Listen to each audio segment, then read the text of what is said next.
चलो भाई, good morning हो गई है फ्रॉम लवारी टॉप और रात को लगी है ठंड। स्लीपिंग बैग ये हो गया फेल।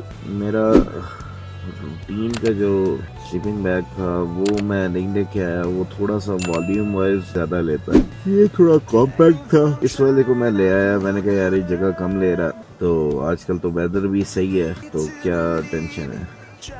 लेकिन इस स्लीपिंग बैग ने रात को ठंड लगी है इसमें, तो ये चक्कर है। बहरहाल अब काफ़ी देर से गाड़ियां तो आई जा रही हैं, लेकिन मैं बस कीटों की तरह लेटा रहा हूँ। दिल नहीं कर रहा था निकलने का, लेकिन निकलना चाहिए क्योंकि जाना है आगे।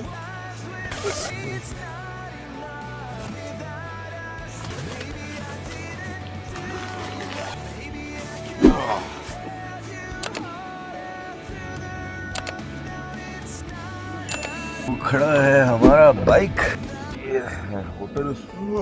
चले जी, चलने की तैयारी करते हैं।